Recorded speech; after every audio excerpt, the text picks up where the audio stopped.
Senator, while we're still on the issue of the drug war, Justice Secretary Boying Remulla has said, dun po sa search para sa remains ng mga missing sabongeros, there may be an intersection of the missing sabongeros case and the drug war.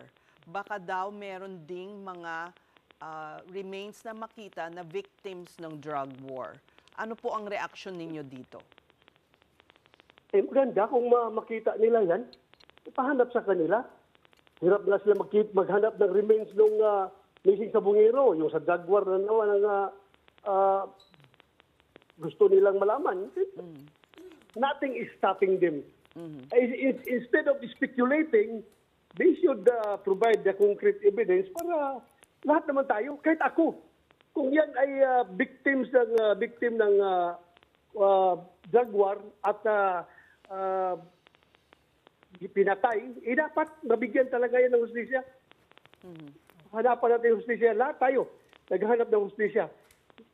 Ano pong comment ninyo sa, several high-ranking policemen are now facing administrative charges sa NAPOLCOM and may also be involved in the missing sabongeros case?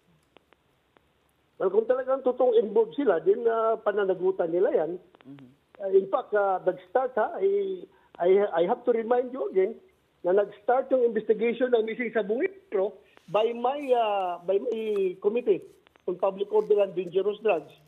Ako ang nauna nag-imbestiga niyan at na-establish doon sa committee investigation ko na may mga pulis nga na-involved at yung nga nakasuhan yung mga pulis na taga Batangas, yung mga operative ng Batangas Police PPO, Intel operative na involved doon sa missing yung anong tawag noon, yung nagtatanggap ng bet ng yung master operator ba yun? Master agent. Na taga Master agent yung po. Master agent ng yung si kalimutan ko pero apelyido nun. Diyan sa San Pablo, Laguna. Si Lasco. Si Lasco po. Lasco, sir. Lasco. So kami, sa committee ko yung nagsimula. Meron po ba kayong... But will you, can you recall for us, there was a time, nagkaroon ba kayo ng hidwaan with Gretchen Barreto? There was some sort of reminder or a warning that she made to you during your investigation? Hindi ko alam kung bakit na baka dahil sa pagmamahal niya kay Atong Ang at nafe-feel niya siguro na naiipit na si Atong Ang yung panahon na yun. That's one way of siguro ginawa niya dahil nagalit siya kung ano-ano na pinagsasabi niya. There was help me recall, Senator, there was parang an implication that you were protecting them or that you may have been benefiting from Atong Ang? I am not sabongero. Never ako involved dyan. Kahit tanungin mo sa Atong Ang kung involved ako sa sabong. Never. Having said that, Senator, may plano ba kayong ipagpatuloy itong investigasyon since mukhang umurong na no? Since then, dahil sa DOJ at sa NAPOLCOM din, now in the 20th Congress, and you still have the same committee, Public Order and Safety, are you planning to continue or hold another hearing into this? Titingnan muna natin, i-obserbahan natin, pero kung maganda naman yung takbo ng kanilang investigation at makapagpahal siya ng kaso, din bakit pa natin guguluhin yung kanilang ginagawa, di ba? Sige lang, mas maganda yun. Pero still, they are still under my oversight committee. So, tinitilan ko lang yung ginagawa nila.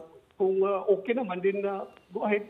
Maganda yung imbis na guguluhin ko yung ginagawa nila, suportahan mo na lang para matapos na yung problema na yan para for the benefit of the victims. And before we let you go, Senator, what is your position on online gambling? Ayaw ko. Ayaw ko Do niya. you want a total ban Dahil, or just stricter regulations? Kung may makita ako na maganda talaga na flawless na strict talaga na regulation na hindi maisahan, baka makumbinsi ako. Pero the way I look at it right now, wala akong nakitang basta online. Ang hirap talagang i-regulate, ang hirap i-control. Kaya mas mabuti pa siguro wala na lang yan para walang malulong na mga tao. Dami nang nalulong dyan at nagpakamatay dahil sa online gambling. Kawawa ang mga mahirap. Mahirap pa naman palagi na biktima dyan dahil hoping na magkapera sila. At yun na, nalulong.